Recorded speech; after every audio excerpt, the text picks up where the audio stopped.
Facts are not science as the dictionary is not literature. Martin H Fisher. तो चलिए दोस्तों, हम लोग अपना केमिस्ट्री का first chapter chemical reaction and equation को शुरू करते हैं। तो ये जैसे कि हम लोग पढ़ रहे हैं साइंस के एनसीईआरटी बुक से। तो इसमें लिखा है consider the following situation of daily life and think what happens when. तो यहाँ पे कुछ डेली लाइफ सिचुएशंस दी हैं जो हम लोग घर में हम लोग आमतौर पे देखते हैं। तो हम लोग चलिए देखते हैं, मैं एक एक करके पढ़ूंगा, तो आप वीडियो को पॉज करके अपना मन का अपना आंसर आप सोचिए और मेरा आंसर से मैच करिए। देखिए, milk is left at room temperature during summer.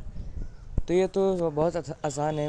Milk को खुली हवा में रखेंगे तो ऑक्सीजन जो है उसके साथ, मतलब ऑक्सीजन उसको वो मिलता रहता है उसको ऑक्सीजन, तो वहाँ से वो दूध खट्टा हो जाता है, उसमें क्रैक्स आ जाते हैं, फट जाता है दूध, जो हम लोग बोलते हैं हिंदी में।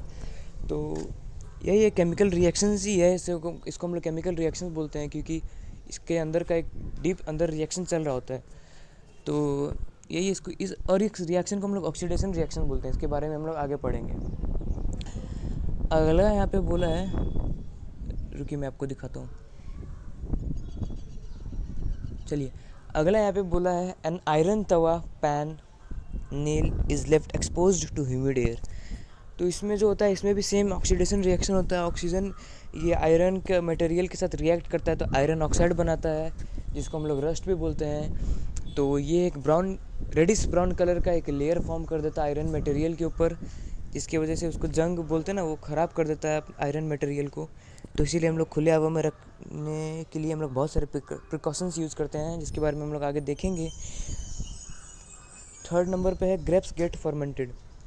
तो इसमें एक फर्मेंटेशन प्रोसेस होता है, जो ग्रेप्स वगैरह को और फ्रूट्स वगैरह को हम लोग फर्मेंटेशन प्रोसेस में फ्रूट्स को मतलब सड़ाया जाता है, जिसकी वजह से मदद से वो अल्कोहलिक बिवरेज में कन्वर्ट हो जाते हैं, जिसमें अल्कोहलिक ड्रिंक्स बनाए जाते हैं।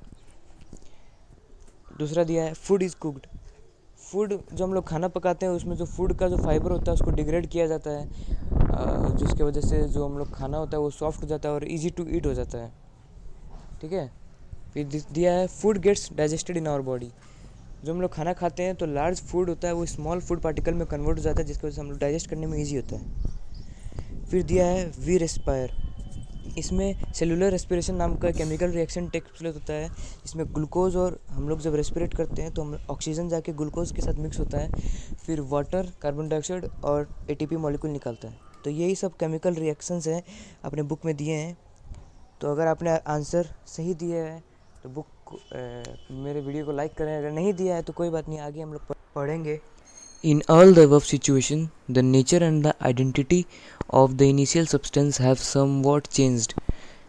मतलब जो हम लोग कोई भी रिएक्शन करते हैं तो हम लोग रिएक्शन करने से पहले कोई भी हम लोग मटेरियल, कोई भी हम लोग सब्सटेंस लेते हैं, उसका नेचर और जो रिएक्शन होने के बाद का जो सब्सटेंस रहता है उसका नेचर, दोनों का नेचर में कुछ कुछ चेंजेस हो जाता है, क्योंकि उसमें केमिकल रिएक्शन हुआ रहता है। We have already learned about physical and chemical changes of matter in our previous classes. हम लोग 9 में पढ़ चुके हैं physical and chemical changes of matter के बारे में, तो उसके बारे में हम लोग डिस्कस करके टाइम वेस्ट नहीं करेंगे। तो आगे चलिए। Whenever a chemical change occur we can say that a chemical reaction has taken place.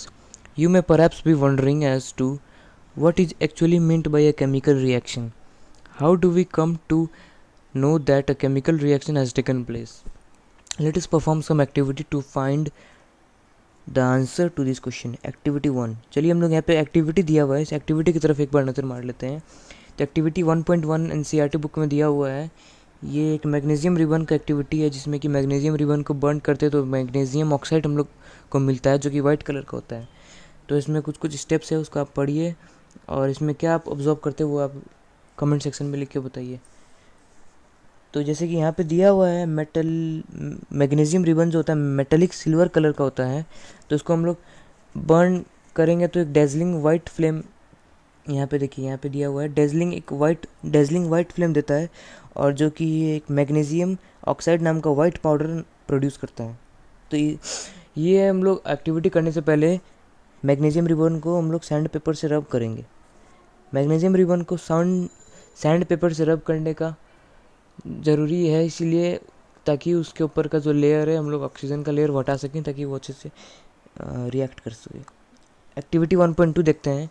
इसमें लीड नाइट्रेट लिया हुआ है और लीड नाइट्रेट में पोटासियम आयोडाइड डाला हुआ है और बोला है कि व्हाट डू यू ऑब्जॉर्व।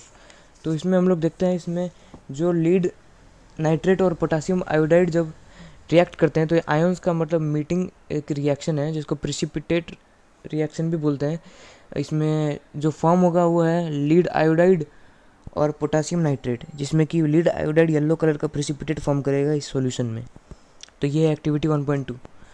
वैसे ही एक्टिविटी 1.3 में एक दिया हुआ है जिंक ग्रैनुल्स हम लोग डालेंगे एक टेस्ट ट्यूब में और कोई भी कोनिकल फ्लास्क में, जिसमें हम लोग ऊपर से डालेंगे हाइड्रोक्लोरिक एसिड और सल्फ्यूरिक एसिड और कोई भी एसिड, लेकिन हाँ थोड़ा स्ट्रॉन्ग होना चाहिए, डाइल्यूट। और बोला व्हाट डू यू ऑब्जर्व। तो हम लोग को क्या मिलेगा ये आप कमेंट सेक्शन में लिख के बताइए। From the above three activities, we can say that any of the following observation help us to determine whether a chemical reaction has taken place. State in change, change in color, evolution of gas, change in temperature, और एक और है formation of precipitate, जो कि अभी हम लोग example देख चुके हैं। चेंज इन स्टेट का अगर मैं एग्जाम्पल दूँ तो वही वैक्स, अगर वैक्स जो मोमबत्ती होता है मोम, उसको हम लोग मेल्ट करते हैं तो उसका धुआं भी निकलता है ऊपर से गैस स्मोक, और नीचे से वो मतलब ऊपर से मेल्ट भी होना चालू हो जाता है, तो स्टेट चेंज हो रहा है। चेंज इन कलर का वैसे ही बहुत सारे एग्जांपल, इवोल्यूशन गैस का भी एग्जांपल हम अभी दे चुके हैं, जो कि यही डाइल्यूट सल्फ्यूरिक एसिड है जिंक ग्रैन्यूल्स के साथ जो मिला हुआ है, इसमें हाइड्रोजन गैस प्रोड्यूस करता है, तो ये इवोल्यूशन ऑफ गैस का एग्जांपल। वही चेंज इन टेम्परेचर भी है क्योंकि ये हीट प्रोड्यूस करता है, एक्सोथर्मिक रिएक्शन है। ये सब एक बार रिव्यू है, हम लोग टाइप्स ऑफ रिएक्शन में इसके बारे में पढ़ेंगे आगे। As we observe that changes around us, we can see that there is a large variety of chemical reaction taking place around us. हम लोग अपने आसपास, जैसे कि मैंने आपको पहले ही बताया था, हम लोग अपने आसपास देखते हैं अधिकतर चीज़ में केमिकल रिएक्शन होते रहते हैं। हम लोग सांस ले रहे हैं, केमिकल रिएक्शन, अंदर फूड डाइजेस्ट हो रहा है, उसमें भी केमिकल रिएक्शन होगा, दूध फट गया, दूध में भी केमिकल रिएक्शन, दही में केमिकल रिएक्शन, हर चीज़ में जो भी हम लोग आसपास देखते हैं, most of the things are surrounded or most of the things do chemical reaction, undergoes chemical reaction. We will study about the types of chemical reaction and their symbolic representation in this chapter. तो हम लोग आगे types of reaction पढ़ेंगे, उसका symbolic representation, chemical equation, ये सब हम लोग नेक्स्ट वीडियो में पढ़ेंगे। तो दोस्तों आज के लिए इतना ही। अगर आपको ये वीडियो पसंद आया है तो इस वीडियो को लाइक करें, शेयर करें, कमेंट करें अगर आपका कुछ क्वेश्चन है तो, और हाँ चैनल को सब्सक्राइब करना ना भूलें। Thank you.